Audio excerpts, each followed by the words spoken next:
Order at 6 p.m. Stand for the Pledge of Allegiance. Pledge of Allegiance To the flag of the United States of America and to the republic for which it stands, one nation, under God, indivisible, with liberty and justice for all. Right. Nobody wants to sit in the front row. I always go to the front. All right. How about the temps today, huh? Yeah. Is that nice? Hot. I know. Oh. Saw a mosquito. You saw a mosquito. You didn't know. He's in the house. That was a black line. No, it was a mosquito. Ask my wife. All right, Bill, do you have a chance to go over the meeting minutes? Yep. I did as well. So I make a motion that we approve February 25th, 2025 meeting minutes as written. Second. All in favor? Alrighty.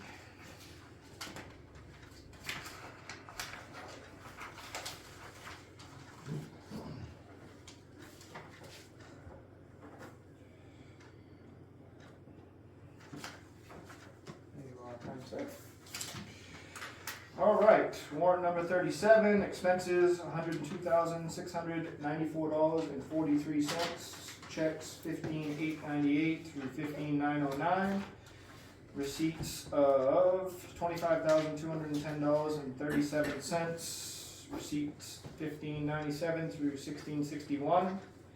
Percent of 2023 real estate taxes collected year to date is at 97.2. Well, that doesn't move much, does it? Not anymore.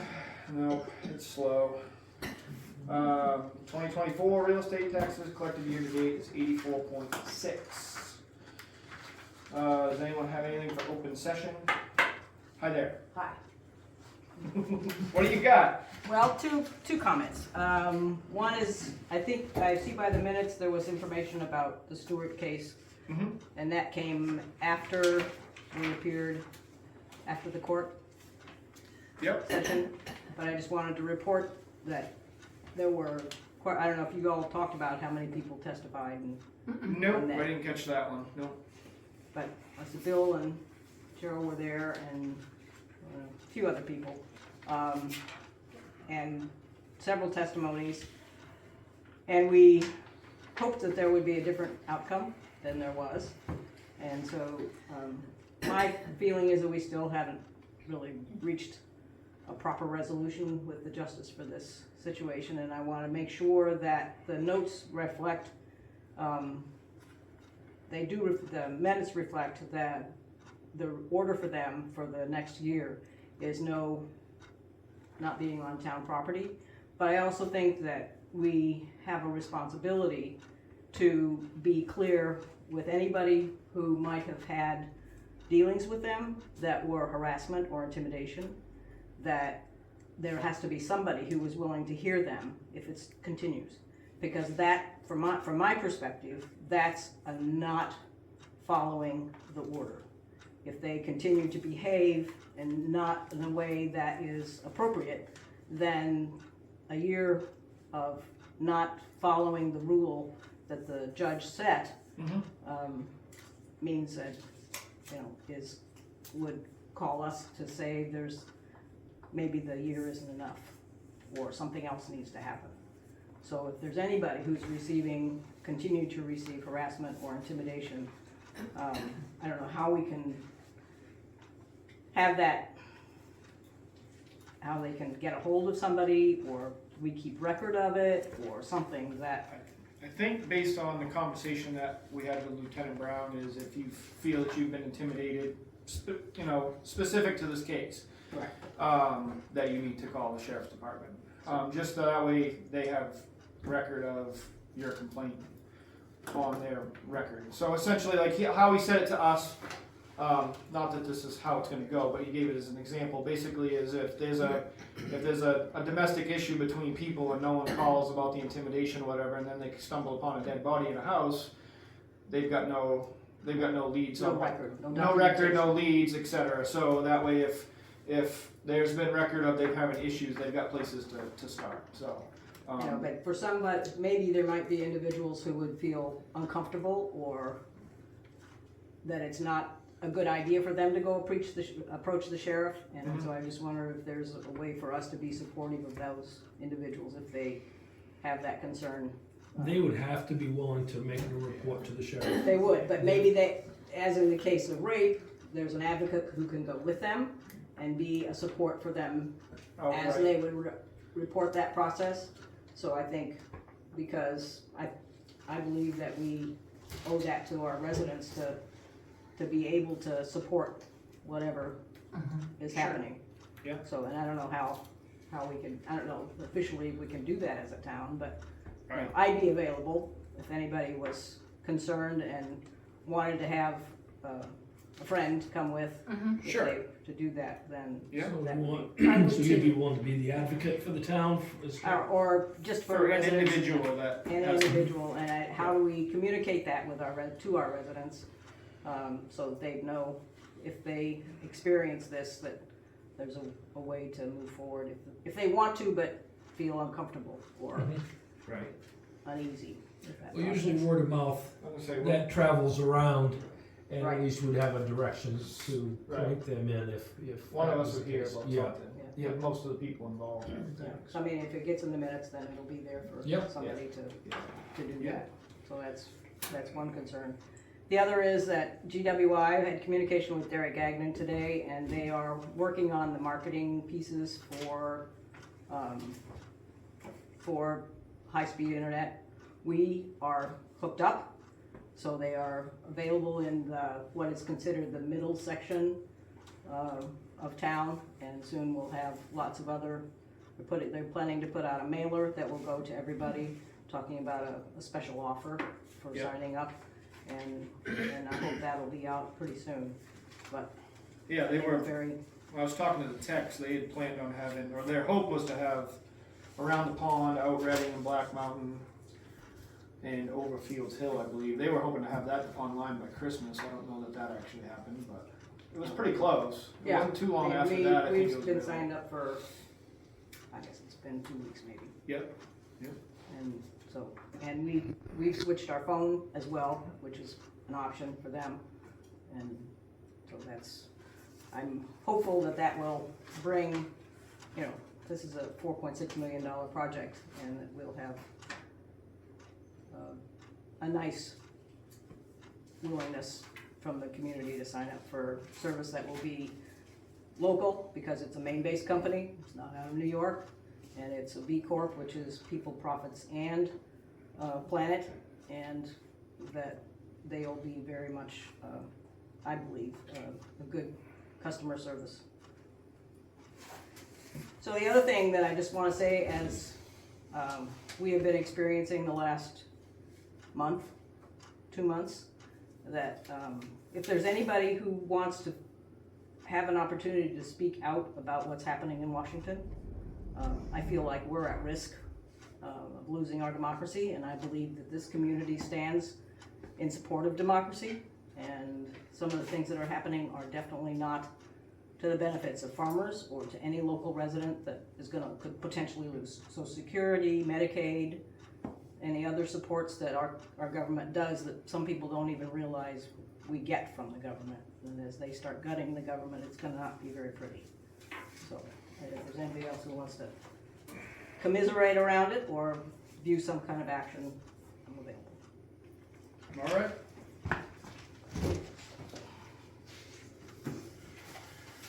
Planning board report. Good evening. Planning board met last week and fielded some questions with regards to a site plan on Front Street for a business. The business was it's just in the development phase, just in the, spitballing, trying to figure out how it worked, but it's like a inspections garage that does inspections, state inspections. We approved a building notification on Barrows Road and just continue to work on the ordinances that we want to bring before the town for the next town meeting, and next week we'll be meeting with AvCog, a representative from AvCog, to discuss the comprehensive plan. Has there been, this, planning board was curious as to know, is there any headway with regards to a new CEO? Anything that we can We're discuss? interviewing tonight. Okay, Yeah, we have another interview tonight. Yep. okay, thank you. And then it comes to a couple of the complaints. So, some time ago, a complaint was made on Butterfield Road for the junkyard. From my understanding from Ms. Dulac, is a few complaints have gone out, or a few notices have gone out, and nothing's come back, nothing's really changed. I guess some more information's come in that there are vehicles continually coming in, to the junkyard. So, I guess at this point, I wanna bring it up to the select board's attention as far as if, it's felt that fines are now, the next on the list. Ms. Dulac has any other information, if you guys have any questions. She's the one that's more or less spearheading the correspondence with the complainant and, those who are operating the, junkyard. Do they have a junkyard permit? They do not. Maybe they need to get one if they're not gonna clean it up. Other than that, needs some cleaning up even junkyard. I know, but just a. And then, is there any, updating information for the, shed that's leaning into Reading Road? Nothing. I Nothing. haven't heard Nothing from them, uh, what, last, Jason. okay. The last you spoke with him, he said he was. He was gonna try to hopefully have something to attempt in the spring. That's all I have. All right, thank you, sir. RSU 10 report. Alright. Okay, well, we had a board meeting last night, and before the meeting, we were able to take a look at the 7th and 8th grade spaces that were in the former industrial arts area of Mount Valley High School, and that is where 7th and 8th grade has been housed for the last few months. There had been some concerns about safety. Everybody was so crammed in together, so it was really good to see that there had been some changes that had taken place to separate the kids out a little bit more, and the fire marshal had been in there, so that is good. Budget talks began last night. The starting numbers are really high. They were high last year too. However, we're currently at a 16% increase right now. Wow. That's where it's starting. And again, last year, I'm on the finance committee, and that might have been one of my first finance committee meetings last year, and I just couldn't believe it, and kind of put my foot down at an 8% increase. That is it. Like, there is no way. And I really felt that it would come down from there, but kind of new to the whole used car salesman world is what it feels like, and it never came down from there. And even though district-wide it held at just under 8%, for us it was 9.1%, and for Buckfield it was 11%. Well, at the current numbers that we are looking at from last night, again, they won't stay there, it will come down. But at the current numbers, that puts both Buckfield and Sumner at a 19% increase. Not the 16%. Remember, district-wide, it all plays out differently depending on the formulations at the Maine Department of Education with the ED 279 form and EPS formulation.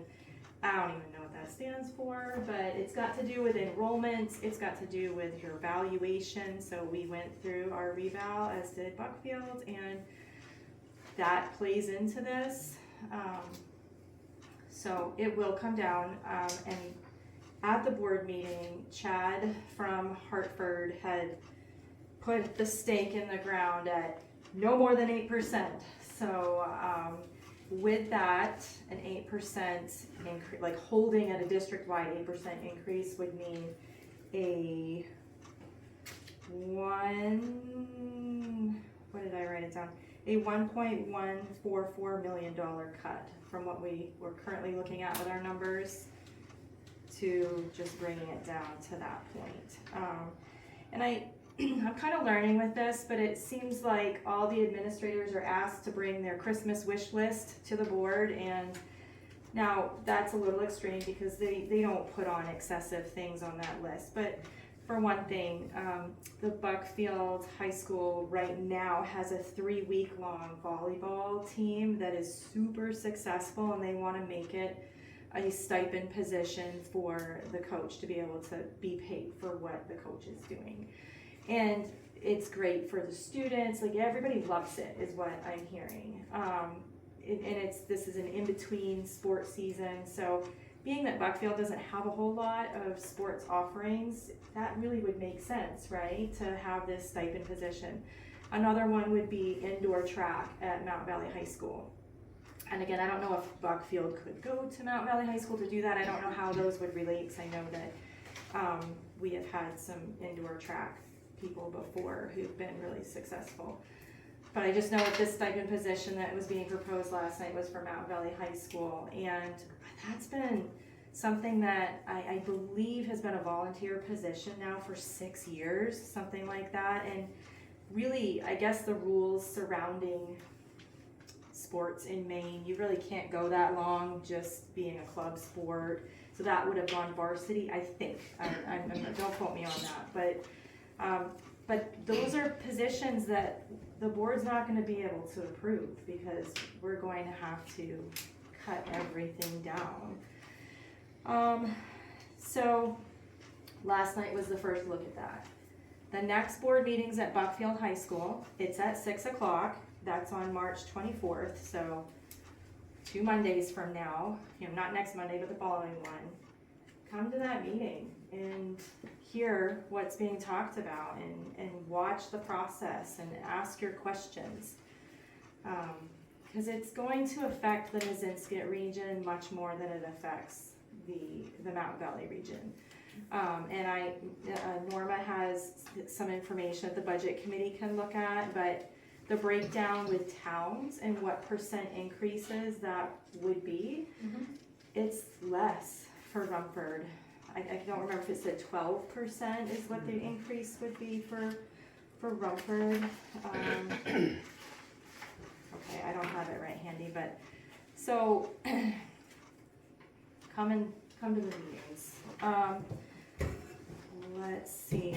A significant factor that is always every year a consideration is the medical insurance benefit is negotiated every year, I guess.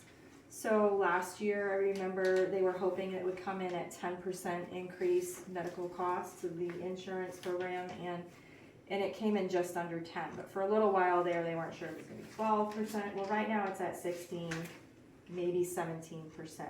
The medical insurance is up. So, I mean, those are factors that are a little bit outside of your control. I mean, all of these contracts are in bargaining agreements, and you kind of have, it's like CMP, you've got to pay the bill, right?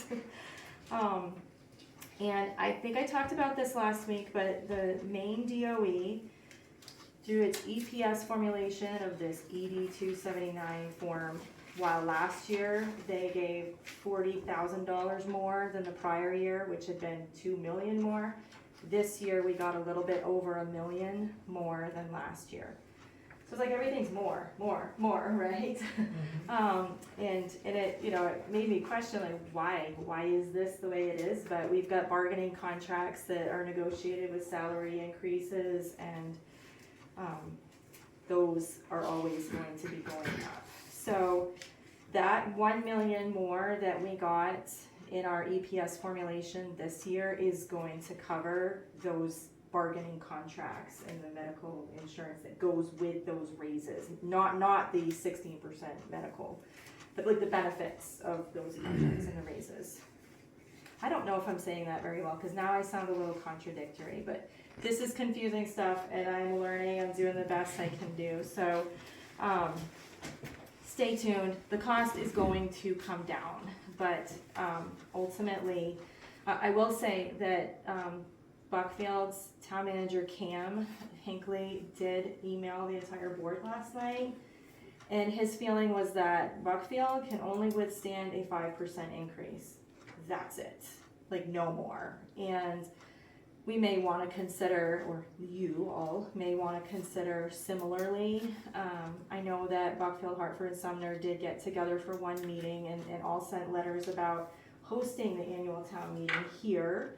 And that has not been decided. I mean, it's already on the schedule that it's happening in Mountain Valley, but at that one meeting, it had been determined that the board would vote on that. So again, come to the meeting next, 2 Mondays from now and convey the importance of having the annual town vote in this region instead, especially if we are carrying so much of the increased costs. Lastly, I had been asking the superintendent, what does it look like if the Maine Department of Education does not have the funding federally? What number? That was is gonna be my question to you. And I had been doing some searching around and I had found a website that related what every district in Maine had for federal funds. This was year 2022. I couldn't find anything more recent than that, but at that point we were at a 25% of recipients of federal funding. But the superintendent came up with a $3.34 million amount, which is nowhere near that. If it was 25%, and this is again of last year's budget, it would have been like $9 million. So the $3.34 million right now covers title funding, so Title I, there's all kinds of titles, but the poverty, and then there are various positions that are title funded positions. Right. So MSAD 17, which is Oxford Hills, had a great write-up in the Sun Journal last week, I believe, and they talked about what amount of money that they would be standing to lose if the DOE funds federally are withheld. And their article, they broke it down into how many positions would this be affected. So how many reading intervention positions, how many ed techs that are for special ed services. So that was an insightful article to read. And then the Kennebunk district last week, which I think is RSU 21, I'm not sure, but they had an article and they broke it down more in this amount of money here, this amount of money here, this amount of money here. And that district had written to the congressional delegates to see, like, can you do something about this? So that's title funding, IDEA, the special ed stuff, and nutrition funding is the dollar amount that I have been given. But we as a district really, we had adopted last fall, half of the Title IX policies had been updated to reflect the 2024 change that had taken place. It had just taken place in August. The other half of them were put on hold, realizing that this was problematic, because at this point an injunction had been filed and everything has to go back to the 2020 Title IX regulations based on that court injunction. And this is like too far over my head to really be able to speak any more intelligently too. So our board has got to get those few Title IX policies adjusted to reflect what is the federal regulation of the prior 2020 Title IX ruling is what that is. So that was very wordy. And does anybody have any questions that I maybe can answer? Great, thank you. Thank you, Kristen. All right, where's Doug? No Doug. No doubt. I think all is well.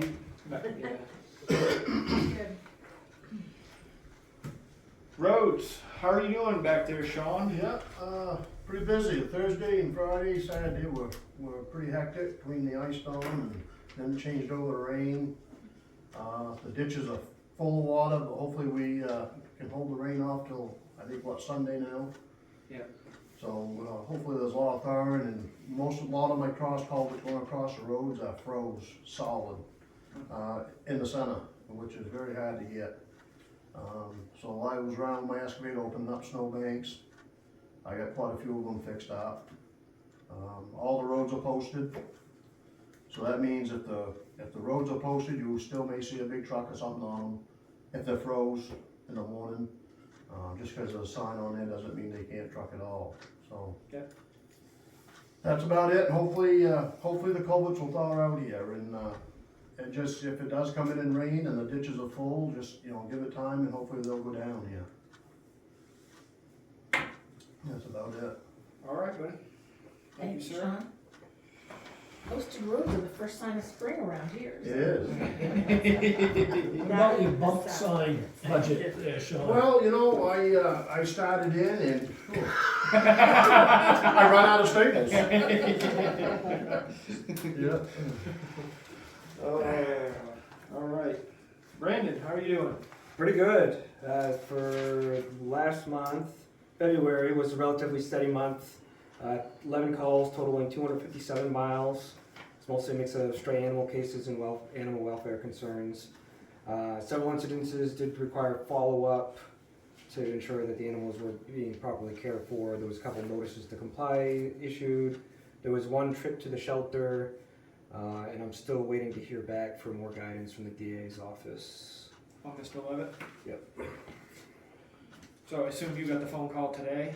I've been getting text messages and regular phone calls. I don't know if you saw my response to today's email. I didn't see Yeah. that. I saw her email, I responded, and then I haven't been on since, so. I mean, in it, she acknowledged that there's no laws currently being broken. I'm not sure, I can't just go up there Right. for nothing. Yeah. I don't know what it is we're supposed to do if it's in the DA's hands at this point. Right. I Yeah. don't know. And I've tried to reiterate that, that's where this should be directed, because they're gonna prosecute the case. That's who needs to see the gravity of it. Everything is in my report that I could. Yeah, But if she's feeling it's not being dealt with properly, that needs to be brought up with them. right. Cool. All right. Thank you. Forms, reports, and correspondence. New business, open bids for external painting. We have said bids. You do. 3, 2, 1. Let's see.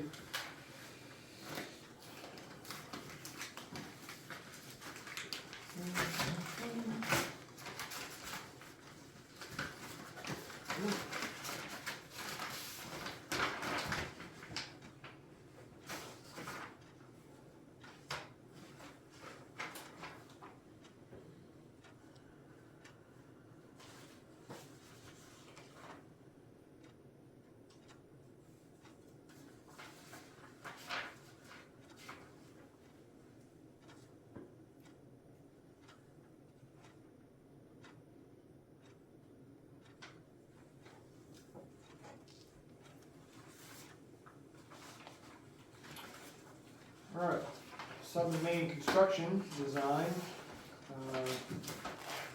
number 3 was a total of labor and materials $16,200. Say again the company? Southern Maine Construction from Westbrook. And this is number 2? Or That is number number 1? That's number 1. Number 1, can I see that folder? So I don't mix them up. Let's see, that is Mike's painting.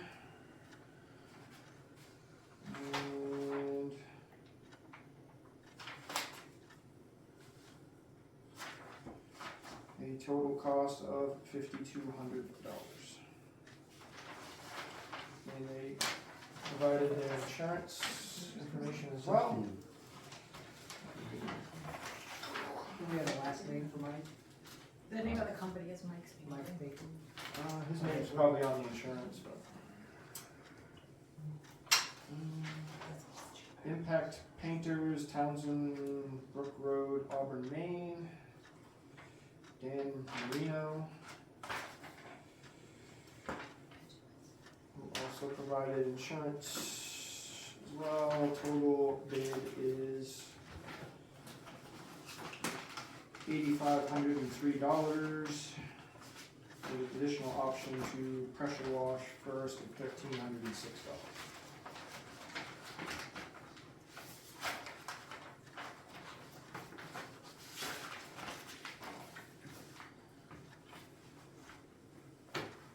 Do they all say, that they will perform the same?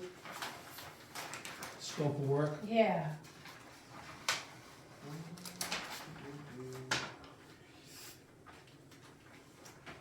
Apply 1 coat of paint. Also includes 2 coats on the doors, 1 coat on the deck. All bare wood and cement. Post pressure wash will be done in advance. Remove mold, mildew, drop cloths, etc. Thoroughly scrape and sand and all peeling paint. All bare wood areas oil prime while painting.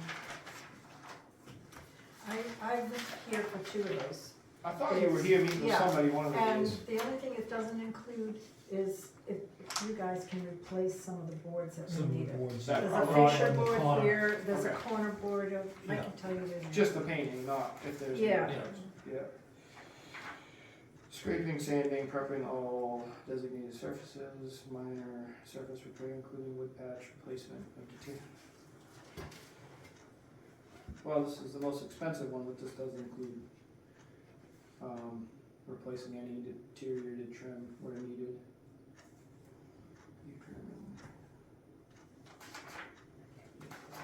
I think there was only 3 Right. places. It's not a big deal. One, it's just a fascia board, it's just the length of the board. Yep. It has to be pulled out and replaced, and then there's a little corner on the fire station that's like a little board that's just a little Mhm. rotted. And then Yep. that corner that somebody hit or something on the other side of the fire station. Scrape paint, prime paint, all eaves trim, town office and firehouse entrance, ceiling door, driving office. Trimmings will be painted same white as current. Front door, rear door decking will be painted same blue as current on the floor. All repairs to be completed before painting begins. Caulk all gaps. Yeah, so it sounds about the same, just the $16,000 one did include the repair to the trim. Mm-hmm.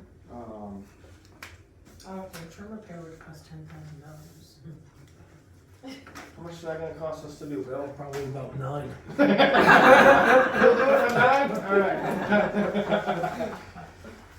Alright, well, based on that, I would make a motion that we, accept the offer of Mike's Painting from, where are they from? Sumner.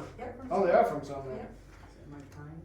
So, Nice. we'll keep it right here in town, so that's my motion. I second the motion. All in favor? And one or us will get the trim fixed prior to. At this low cost of $9,000.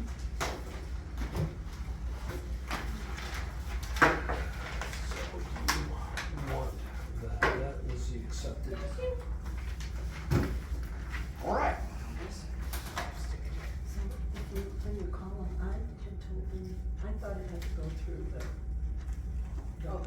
the town meeting. Yep. But, so he doesn't know, so as soon you call him, as soon he'll Perfect. probably get to it. Renewal of the cleaning contract. I did sign that this week, correct? Yeah, I didn't sign that, I didn't see it, I guess. That's So, okay. Yeah. I will let you see it. Jody has it. No, So oh, do that just and needed to then be some- signed by. Yeah. Yes, I did see that, as a matter of fact. I haven't had, I'd like to talk to her, make sure it's still working for her, but I assume that it is. If, yeah, if she has any concerns or whatever on her end, but for us, it seems to be working out, I think. Alrighty. No old business, upcoming events. Notice, the Board of Appeals has 1 opening still. Planning Board has 1 opening for an alternate. Looking for members for Comprehensive Plan Committee. Nomination papers will be available at the town office March 18th. There is 1 select board member and 1 RSU 10 representative up for election this year. Are you running? Maybe out the door. To be determined. Okay. Sure hope so. To be determined. I'll let you guys know, I'm not sure either. Yeah. So. Exemption applications due April 1st, tree growth plans due April 1st, scholarship applications dues are April 30th. And so, we got a few minutes. So we gotta go into an executive session. 2 of them actually. So I make a motion to move into executive session pursuant to 36 MRSA 841E, confidential abatement application, and 1 MRS 4056A, interview candidate for CEO. Second. All in favor? Alright. Leave this here. 8:02. Alright, I make a motion that we exit executive session at 8:02 p.m. I second. All in favor? And I make a motion that we adjourn the select board meeting also at 8:02. Second. All in favor?